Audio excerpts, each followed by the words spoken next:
Баршаңызға қайырлы күн достар. Бүгін сіздермен бірге Бекзат каналыма қош келдіңіздер. Бүгін сіздермен бірге ағзаға өте пайдалы және де шөл қандыратын салқын көжені сіздермен бірге әзірлейтін боламын. Ол үшін видеоны соңына дейін қараңыздар. Каналыма тіркелмеген болсаңыздар, тіркеліп кетіңіздер. Ең алдымен салқын суымызды осылай отқа қайнатып аламыз. Одан кейін мен алдын ала күрішімді жібітіп қойдым. Күріш салатын боламын. Бұл жерде перловка салсаңыздар да болады. Мен әр кезде әрқалай жасаймын. Кейде перловкамен, кейде осылай күрішпен жасаймын. Дәміне қарай тұзды саламын. Содан кейін бір қайнағаннан кейін көбігін алатын боламын. Мінекей қайнап жатыр. Енді жақсылап барлық көбігін алып тастаймын. Міндетті түрде көбікті алу керек.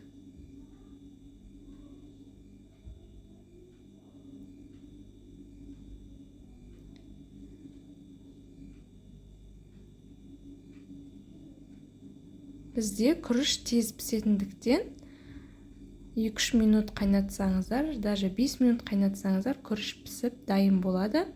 Одан кейін көжемізді суығанша қойып қоямыз. Мен үйде осылай таң бар еді, жарты.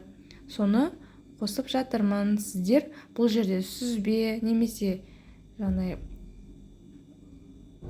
қатық или құртты езіп қоссаңыздар болады. Енді дәміне қарай шамалап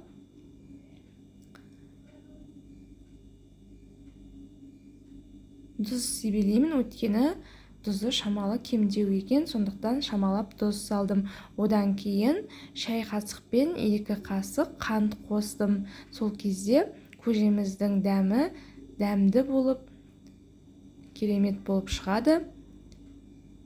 Өте оңай, әрі тез дайындалады, және де бұның ағзаға пайдасы өте зор. Сондықтан сіздер де жасап қараңыздар. Үй-іштеріңізге, отбасыларыңызға ұсынсаңыздар болады. Су орнына және де тамақтан кейін ішсеңіздер өте керемет. Сондықтан жасап көруге кеңес беремін. Әсіресе осындай жаз мезгілінде, ыссы кезде тіптен керемет болып шығады. Мінекей, бізде отбасымызбен, балдарымызбен бұл көжені өте қатты сүйсініп, жақсы көріп ішеміз. Сіздерге де ұнайды деген сенімдемін. Каналыма тіркелмеген болсаңыз, тіркеліп кетіңіздер, және де қоңырау белгісін басып қойсаңыздар болады. Келесі видеомды жіберіп алмас үшін. Сіздермен бірге Бекзат. Келесі видеода кездескенше сау болыңыздар.